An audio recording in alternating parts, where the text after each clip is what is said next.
కృష్ణ గారి కెరియర్లో చాలామంది మీరు కాకుండా ఇతర హీరోయిన్స్ కూడా నటించారు. వారితో నటించేటప్పుడు కోర్స్ మీరు చెప్పారు ఇందాకే కృష్ణ గారు ఇప్పుడు తలదించుకుని తల ఉంచుకుని ఇలాగా చాలా నమ్రతతో లేడీస్ని అంత రెస్పెక్ట్తో ట్రీట్ చేసేవారు.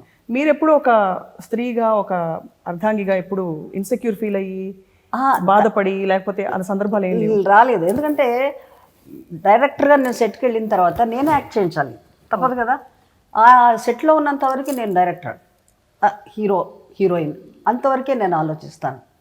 ఆ తర్వాత ఇక ఏంటి ఎలా దగ్గరగా తీసుకుంటా అంటే దూరంగా ఉన్ని అట్లా తీస్తే సినిమా ఆడేది కాదు. అవును. నరేష్ ఫస్ట్ పిక్చరు ఊటీలో తీస్తున్నాం, టబ్లో హీరోయిన్తో కలిసి ఉండాలి, నన్ను బయటకు వెళ్ళిపోమంటాడు. అరే నేను కదా చెప్తున్నాను ఆ షాట్ నువ్వు చెయ్యి అంటే మమ్మీ మీరు బయటకు వెళ్ళండి అంటాడు. నేను వెళ్ళను, నా ఎదురుగానే చేస్తేనే తర్వాత నువ్వు బాగా చేస్తావు నువ్వు అని ఒప్పించి చేయించాను అనమాట. అలాగే నేను డైరెక్టర్గా ఉన్నప్పుడు ఆడాల మగవాళ్ళ వాళ్ళ క్యారెక్టర్స్ ఏంటి వీళ్ళ క్యారెక్టర్స్ ఏంటి అని పట్టించుకోను. కృష్ణ గారు విజయ నిర్మల గారు డైరెక్ట్ చేస్తున్నప్పుడు ఎంతవరకు మీకు స్వేచ్ఛనిచ్చారని మీరు అనుకుంటారు యాజ్ అ డైరెక్టర్?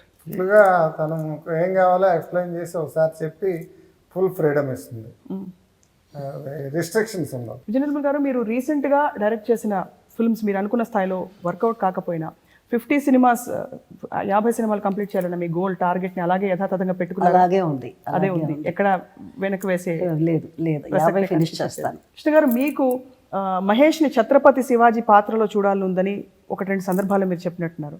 అది కాకుండా మీకు స్వయంగా ఇంకా వేయాలంటే ఎలాంటి పాత్రలు వేయాలన్న కోరిక మిగిలింది? నేను అన్ని రకాల పాత్రలు వేసాను, ఇంకేం అన్ని వేసేసారు, అన్ని బాణీలు. Bond cowboy Mahesh Bond character చేస్తే చాలా బాగుంటుంది, స్టైలిష్గా ఉంటుంది. మహేష్ బాండ్ క్యారెక్టర్ చాలా బాగుంటుంది బాబుకి. అండ్ ప్రస్తుతం ఇండస్ట్రీలో అంటే ఆ స్థాయి అలాంటి సినిమాలు తీసే పరిస్థితులు ఉన్నాయనుకుంటున్నావా? అంటే బాండ్ ఒక జేమ్స్ బాండ్ లాంటి సినిమాని విజువలైజ్ చేసి తీసే టెక్నికల్గా ఇప్పుడు హాలీవుడ్తో ఈక్వల్గా మనకి ఫెసిలిటీస్ వచ్చినాయి, గ్రాఫిక్స్ వచ్చినాయి. డెఫినెట్గా తెలుగు సినిమా బడ్జెట్లోనే బాండ్ పిక్చర్ తీయచ్చు.